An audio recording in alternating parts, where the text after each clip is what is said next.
Jadi, ternyata ketika seorang mengalami stres, cemas, takut, dan lain-lain, itu, ada hormon yang meningkat di dalam tubuh. Apa Pak hormon itu Pak?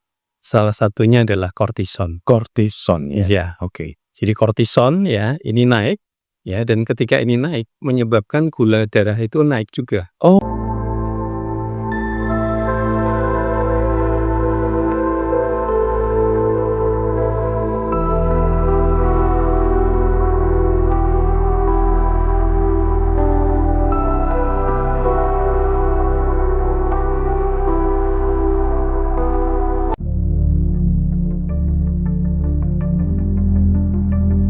Halo sahabat Kom yang berbahagia, jumpa lagi dengan saya. Hari ini kita akan ngulik hal yang sangat menarik sekali, yang mungkin jadi sebuah pertanyaan bagi jutaan orang di Indonesia bahkan di dunia. Ya, dan sangat beruntung sekali karena hari ini saya ditemani oleh seorang narasumber yang paling ahlinya ahli, yang bisa membantu kita untuk membahas masalah yang akan kita bahas hari ini. Beliau adalah seorang yang luar biasa bernama Pak Paulus Subianto, seorang magister keperawatan, seorang spesialis keperawatan medical bedah, ya. Beliau juga barusan mendapatkan gelar PhD-nya dari Lincoln University College. Yang bersama saya ini orang yang pintar sekali, teman-teman. Nah, dia membuat disertasi yang berkaitan dengan diabetes, self-management, dan hipnoterapi. Jadi, Pak Paulus ini beliau adalah seorang dokter, dia seorang perawat yang sangat senior, dosen senior, dia juga seorang hipnoterapis, dan orang ini, Pak Paulus ini bisa mengawinkan antara pemahaman bagaimana diabetes terbentuk dan disembuhkan, diselesaikan dengan hipnoterapi. Selamat sore Pak Paulus. Selamat sore Mas Hadis. Ya, Pak Paulus, berjumpa lagi kita hari ini ya. Oke, nah Pak Paulus, saya ingin tahu Pak Paulus, sebagai orang awam, apa sih yang dikerjakan Pak Paulus dengan deretan kerjaan yang begini banyak? Sebenarnya Pak Paulus ini seperti apa kerjaannya? Boleh cerita Pak? Baik, sehari-hari saya adalah dosen, sekaligus terapis ya. Lebih tepatnya mind terapis untuk kasus-kasus obesitas terutama, dan juga diabetes. Oke. Ya, sehari-hari juga sebagai dosen di Stikes Mandirape, Yogyakarta. Ya, dan terima kasih kita bisa bincang-bincang, ngobrol-ngobrol tentang diabetes kali ini ya. Iya, siap. Ya. Pak Paulus ini disertasinya tentang diabetes, self-management, dan hipnoterapi. Apa latar belakang Pak Paulus kok mengangkat topik ini, Pak? Ya. Kan banyak topik bisa diangkat sebenarnya. Kenapa milih topik ini? Ya.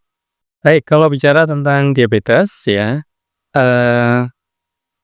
juga dikaitkan dengan hipnoterapi. Ini banyak orang bertanya-tanya, bagaimana hipnoterapi bisa memulihkan tepatnya ya diabetes ya.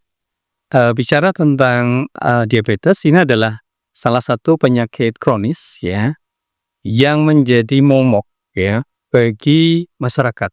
Tidak hanya di Indonesia, tetapi juga di dunia. Jadi kurang lebih sekitar 500 juta penduduk di dunia ini sakit diabetes. 500 juta? Betul. Di seluruh dunia? Oh, dunia. Sementara di Indonesia kurang lebih sekitar, ini data tahun 2021 ya, itu sekitar hampir 20 juta penduduk Indonesia itu menderita diabetes. Jadi kurang lebih satu orang ya di atas usia 18 tahun ya, satu dari 10 orang di atas usia 18 tahun itu rata-rata sakit diabetes. Ya. Dan penanganan diabetes selama ini memang oleh dunia medik ya, oleh terapi konvensional aliran barat ya, adalah salah satu penyakit yang tidak disembuhkan, tidak bisa disembuhkan ya. Ya, dan harus dijalani seumur hidup. Apakah itu benar, Pak? Konsep medik konvensional demikian. Itu juga saya pahami lama ya tentang bahwa penyakit diabetes itu tidak bisa disembuhkan, hanya bisa dikendalikan, dikontrol, ya, terutama gula darahnya untuk mencegah komplikasi, ya. Jadi sebetulnya penyakit diabetes itu adalah penyakit yang tidak membahayakan, tetapi yang seringkali ditakuti oleh masyarakat adalah ketika gula darah tinggi dan kemudian terjadi komplikasi, stroke, kemudian penyakit jantung, katarak gitu ya, penyakit ginjal, ya, bahkan seringkali kaki ya, ini luka nggak sembuh-sembuh dan pada akhirnya amputasi. Itu yang paling ditakutkan orang-orang penyandang diabetes. Oke, Ya. Pak Bulus. Pak Bulus, saya mau tanya sebagai orang awam nih. Iya. Eh, diabetes ini sebabnya apa tuh Pak sebenarnya? Asal muasalnya itu apa Pak? Apakah karena saya kebanyakan makan gula, kebanyakan makan nasi, atau apa Pak sebenarnya? Penyebabnya, saya orang awam nih Pak. Ya. Penyebab diabetes ya, ini memang menjadi inti atau persoalan dalam menyelesaikan permasalahan tentang diabetes. Ya. Jadi kita harus bicara tentang faktor risiko dan penyebab ya. Jadi faktor risiko dari diabetes itu adalah terutama gaya hidup ya. Gaya hidup seperti pola makan dengan tinggi kalori ya, tinggi gula bahasa awamnya. Kemudian kurang gerak, kurang aktivitas, kurang olahraga yang pada akhirnya nanti berujung pada kegemukan. Kegemukan ya. Itu gaya hidup ya Pak Paulus ya. Betul. Jadi makan terlalu tinggi kalori plus kurang gerak. Kurang gerak. Oke. Betul, ya. Oke. Nah, ini berakhir umumnya adalah dengan obesitas. Oke, masuk Ya. akal, masuk akal. Lalu selain gaya hidup adalah tentang genetik ya. Jadi orang tua entah salah satunya atau dua-duanya sakit diabetes itu dapat menurun ke anak-anaknya. Ya, hanya faktor ini itu sebetulnya kecil ya, antara 10-30%. Termasuk faktor usia itu juga menjadi salah satu faktor risiko seseorang menjadi diabetes. Semakin bertambah usianya, faktor risiko itu semakin tinggi. Oleh karena apa? Karena penurunan kemampuan berfungsi tubuh itu menurun, termasuk pankreas. Oke. Ya. Oke. Jadi gaya hidup, lalu keturunan, juga faktor usia ya Pak. 3 hal ini ya berarti. Terutama 3 hal ini. Pak, dari 3 ini yang paling membuat orang bisa kena diabetes yang mana Pak? Saya sendiri, ini ibu saya diabetes. Alhamdulillah, puji Tuhan, sampai hari ini gula darah saya normal. Kenapa? Karena saya menjaga pola hidup saya lebih sehat. Saya menjaga makan saya banyak olahraga. Inilah yang membuat sampai hari ini di usia saya yang ke-56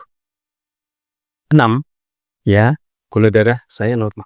Jadi tidak perlu begitu khawatir ya Pak. Dulu pemahaman saya waktu saya masih kecil, bapak saya kan juga seorang diabetes Pak. Betul. Yang dikhawatirkan nanti kamu juga bisa diabetes karena papamu diabetes. Itu tidak terlalu dirisaukan saja ya Pak. Berarti ya Pak. Betul. Artinya bisa jadi orang tuanya diabetes, belum tentu anaknya pasti diabetes. Belum tentu. Demikian juga sebaliknya, bisa jadi orang tuanya tidak diabetes, tapi anaknya bisa kena diabetes. Karena pola hidup yang salah tadi kan? Betul, ya. Oke. Pak, kalau kita bicara soal diabetes Pak, sebenarnya itu ada ketidakseimbangan apa Pak di tubuh kita? Kalau kita kan ngerti itu insulin ya, karena papa saya juga disuntik insulin Pak. Betul. Disuntik insulin itu Ya. apakah karena insulinnya kurang atau karena pankreasnya tidak mengeluarkan insulin atau apa Pak sebenarnya? Bisa jelaskan Pak? Ya. Tadi kita bicara tentang faktor risiko, tiga hal tadi ya, yang penting. Lalu kita bicara tentang akar masalah dari diabetes ya. Jadi akar masalah secara fisik ya dari diabetes itu adalah sebetulnya satu dari yang sering dunia medik mengatakan resistensi insulin. Jadi insulin ada berfungsi diproduksi baik, tetapi tidak berfungsi dengan baik. Kok bisa? Ya. Jadi ini karena kalau bicara tentang insulin ini kan hormon. Hormon ini harus ketemu dengan yang namanya reseptor. Reseptor itu apa? Reseptor itu- Orang awam nih, Pak. Reseptor itu gambarannya gini. Kalau kita mau menginap ya di sebuah penginapan atau hotel, kita ketemu dengan siapa? Resepsionis. Ya, Oke. kira-kira itu. Reseptor itu adalah resepsionis. Heeh. Ya, oleh resepsionis kita dikasih apa biasanya supaya kita bisa masuk kamar Jadi kamar. istirahat. Ya, Terus kaitannya apa, Pak? Insulin tadi kok belum reseptor itu apa, Pak? Iya. Belum paham saya. belum paham Ah, ya. iya. Jadi insulin ini ibarat kunci. Reseptor ini adalah yang menerima. Jadi ini harus klik, ini harus ketemu. Heeh. Ketika ini ketemu, ya makanya lalu yang namanya pintu di membran sel, di lapisan sel itu bisa terbuka sehingga gula darah bisa masuk. Reseptor tuh bagian dari sel kah? Bagian dari sel. Oke. Ya, makanya Hal apa yang membuat reseptor tidak muncul, Pak? reseptor tidak muncul itu kebanyakan karena faktor tadi obesitas, lemak ya. Lemak yang ada di tubuh ini akan menghambat masuknya gula ke dalam sel untuk diolah jadi tenaga. Oke. Ya, Oke, gitu ya, Pak, ya. Betul. Oke. makanya ketika kita datang ke penginapan hotel, kita dikasih kunci. Kunci inilah yang kita gunakan untuk membuka pintu kamar dan kita bisa masuk. Oke, ya. Lalu di kamar kita bisa istirahat. Kalau ini gula di dalam darah dapat masuk ke dalam sel dan kemudian diolah jadi tenaga. Nah, ketika reseptornya ini tidak berfungsi, ya, insulin ini susah masuk ke dalam sel, ya, dan kemudian tetap mengendap atau pada akhirnya meningkat di dalam gula darah, ya, dan inilah yang kemudian menyebabkan penyakit kencing manis tadi, karena gula darahnya yang selalu tinggi. Oke, Pak Paulus. Nah, terus Pak Paulus, hal terbaik apa, Pak?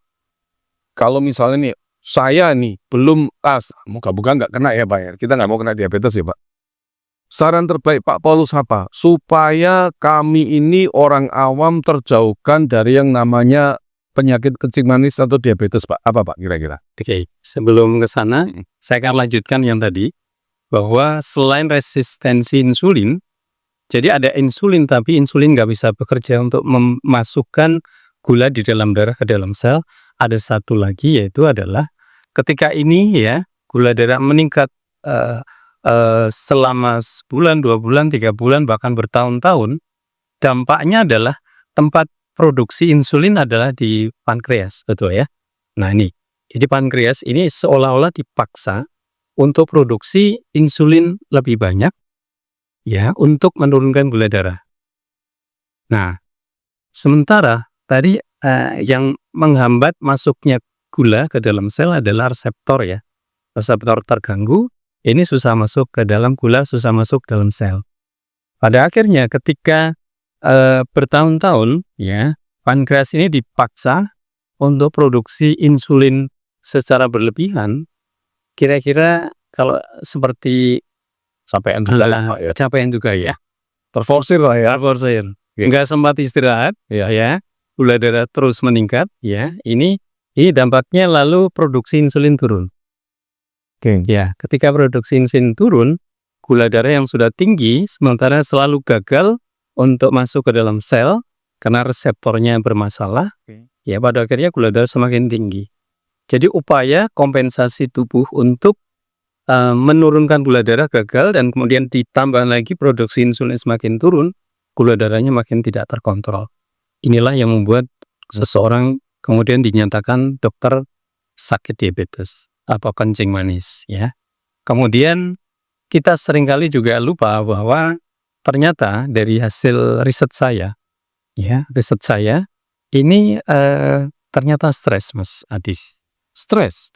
Oh, gimana, Pak? Ya. Kaitannya stres dengan diabetes itu apa, Pak? Oke. Nah, ini menarik ini. Bicara tentang stres ya. Ya. Jadi para pakar ya dunia pun juga mengakui bahwa 75 sampai 90% ya penyakit fisik itu disebabkan karena stres. Oke. Ya. 75 sampai 95%. 90%. 90% tinggi ya Pak ya? Betul, iya. Tinggi sekali, oke. Iya. Penyebabnya stres nih? Ya, penyebabnya stres ya. Jadi stres ini juga ikut berperan untuk seorang sakit diabetes. Oke. Ya. Nah, ini juga terjadi, sekali lagi terjadi pada diabetes ya. Jadi ketika saya lakukan assessment itu ya, kebanyakan rata-rata sebelum sakit diabetes, mereka didahului dengan pengalaman traumatik. Entah dengan keluarga, dengan pasangan gitu ya, dengan anak-anak gitu ya, pekerjaan ya, ternyata itu awal muasalnya ya, awal mulai seseorang gula darahnya naik. Oh, ada sebuah peristiwa cukup traumatik yang dialami orang tersebut ya Pak? Betul. Sebelum dia mulai mengalami sakit diabetes? Iya. Gitu Kak? Iya. Berarti traumatik berarti ini berkaitan dengan emosi dong? Dengan emosi. Emosi ya, berarti stres ya Pak? Iya. Wah menarik, lanjut Pak, lanjut. Ini menarik ini, oke. Ya, jadi ternyata ketika seorang mengalami stres, cemas, takut, dan lain-lain, itu ada hormon yang meningkat di dalam tubuh. Apa Pak hormon itu Pak? Salah satunya adalah kortison. Kortison ya? Ya, Oke. jadi kortison ya, ini naik ya, dan ketika ini naik menyebabkan gula darah itu naik juga. Oke. Ya. Jadi waktu orang ngalami stres di dalam tubuhnya, kortisolnya naik. Naik. Efek dari kortisol yang naik membuat gula darah juga naik. Naik gitu. Oke. Ini selalu Pak? Ya. Itu selalu? Selalu. Oke. Iya. Oke. Jadi bisa nyambung banget ya Pak ya? Iya. Orang diabetes penyebab utamanya stres dulu ini. Iya. Lanjut Pak, Ya. menarik ini. Jadi sama tadi ya, jadi perjalanan sakitnya ketika gula darah naik karena kortisol yang membuat gula darah naik, ya, pankreas pada akhirnya dipaksa untuk produksi insulin lebih keras, bekerja lebih keras untuk menurunkan. Belum lagi kalau pankreasnya udah kecapean. Betul ya. Tambah dia naik lagi ini. Betul ya. Itu yang terjadi. Kemudian maka hipnoterapi menjadi penting masalah tadi. Pentingnya di mana Pak? Bisa jelaskan kepada kami orang awam ini. Ya, pentingnya di mana? Jadi kalau kita bicara tentang hipnoterapi itu kan bicara tentang bagaimana pemberdayaan pikiran bawah sadar. Termasuk pikiran tidak sadar pun juga bisa ditangani dengan hipnoterapi ya, mind terapi ya. Nah, tadi kan saya bicara faktor risikonya yang pertama gaya hidup. Oke. Kebiasaan itu datanya tersimpan di mana? Kalau bicara tentang pikiran sadar, bawah sadar dan tidak sadar, itu kebiasaan ya, habit itu ternyata tersimpan di pikiran bawah sadar, Mas Agis. Karena itu soal kebiasaan ya. Iya. Kebiasaan yang diulang-ulang Kali sampai jutaan kali ya karakter dia sebagai pribadi ya, yang kemudian males olahraga, kemudian makan tidak terkendali, yang penting enak gitu ya, dan makan sekali nggak cukup ya. Lalu kemudian kalau ditambah dengan stresnya muncul, pelariannya pada makanan, terutama yang manis-manis ya, inilah terakselerasi tambah kenceng gitu. Iya. Oh, oke. Menarik sekali Pak. Iya. Menarik sekali. Terus apa Pak yang bisa dilakukan soal ilmu hipnoterapi ini, apa yang bisa dilakukan dengan atau terhadap orang yang mengalami diabetes Pak? Ya. Tadi kan menyembuhkan diabetes dengan hipnoterapi. Betul. Ya, itu apa Pak kaitannya Pak? Ya. Jadi contoh kasus Pak. Ya. Contoh kasus, jadi riset saya ini adalah orang-orang diabetes, sekitar 60 yang menjadi responden penelitian saya. Ya, ini sakit diabetes dan menjalani terapi ya. Jadi ini saya batasi mereka yang usia di atas 40 tahun sampai 70 ya, 70 tahun. Dan kemudian yang penting mereka belum dapat terapi insulin, karena insulin itu sangat mempengaruhi penurunan gula darah. Makanya terutama yang mendapatkan terapi oral untuk kalau minum pil aja nggak apa-apa. Ya, Bapak saya Bisa menjadi role saya. downhill dulu kan. Terus apa lagi tuh? Banyak sekali minum banyak Pak itu diabetesnya itu kasihan Bapak saya itu. Oke, jadi respondennya Pak Paulus ini umur 40 sampai 70 tahun ya Pak ya. Betul, ya. Dan mereka belum diterapi pakai insulin ya. Belum. Baru obat biasa ya. Oke Pak, lanjut. Atau kadang-kadang sudah disarankan untuk terapi insulin, tetapi nggak mau. Nggak mau. Nggak mau. Ya, karena harus dijalani seumur hidup ya itu ya. Obat-obatan itu kan nggak boleh berhenti. Ya. Pak Paulus, Nyon Sewu. Ya. Ada nggak sih Pak, misalnya orang udah diabetes gitu terus sembuh gitu? Orang udah minum nih, udah suntik insulin. Terus lewat ini penelitian Pak Paulus, dia bisa sembuhkan itu ada Pak? Pemulihannya, jadi berita menariknya adalah ada temuan para pakar dunia, ya, terutama di negara maju itu di Amerika terutama ya. Jadi di sana ada Asosiasi Diabetes Amerika itu yang menyatakan bahwa yang selama ini diabetes tidak bisa disembuhkan itu ternyata bisa disembuhkan. Yang disebut sebagai diabetes remission. Apa itu Pak? Ya, diabetes remission adalah pemulihan kondisi pankreas ya, yang membuat pankreas mulai berfungsi yang berdampak pada nanti yang namanya HbA1c. HbA1c atau A1c ini adalah rata-rata kadar gula darah dalam 2-3 bulan. Ya, itu di bawah 6,5 dan kemudian tanpa obat oral kan obat-obat yang lain untuk diabetes. Kalau ini bisa bertahan dalam 3 bulan, setidaknya 3 bulan, ini sudah mulai bisa dikatakan mengalami remisi diabetes. Oke. Ya. Dengan apa? Ya. Dengan gaya hidup. Oke. Ya, dengan gaya hidup. Jadi hipnoterapi ya nanti digunakan untuk merubah mindset Supaya dia nggak stres kebiasaan gitu kah? tidak stres. Mengubah kebiasaan dia juga, Betul, sehingga dia mulai mengalami gaya hidup yang benar, betul. tidak penumpukan gula dan Iya. kurang kegiatan tadi kan? Betul. Ya. Karena kebiasaan kan program, Mas. Iya, Ya. betul. Nah, program ini bisa Program yang diberesin. Jadi kebiasaan adalah program kan gitu ya Pak? Kalau nggak salah ya. Betul, ya. Nah begitu programnya kebiasaan diberesin, berarti saya memiliki gaya yang berbeda dong, gaya hidup yang berbeda. Jadi bawah sadarnya programnya diganti dengan program pola atau gaya hidup Yang sehat. Iya. Oh gitu. Jadi yang diberesin adalah sebenarnya pola hidupnya, betul ya Pak? Dengan cara mengubah kebiasaan orang ini. Iya. Diubahnya dengan teknik hipnoterapi. Betul. Karena kebiasaan itu letaknya sudah di bawah sadar. Makanya harus dibereskan lewat bawah sadar juga, pakai hipnoterapi gitu kan. Iya. Terus apa yang dilakukan Pak Paulus dalam rangka untuk menyembuhkan klien diabetes tadi dengan melewati hipnoterapi? Apa Pak yang dilakukan sebenarnya Pak? Ya, ini sekali lagi saya merujuk pada hasil penelitian juga ya. Oke.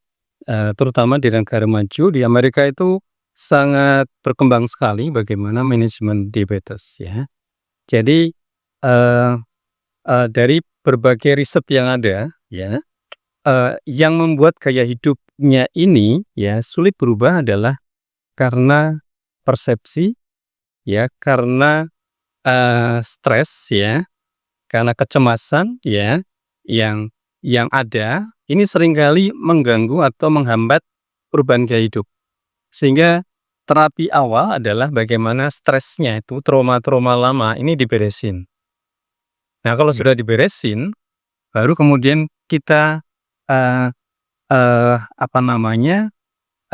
masukkan program-program, jadi afirmasi-afirmasi positif untuk supaya gaya hidupnya ini ya berubah.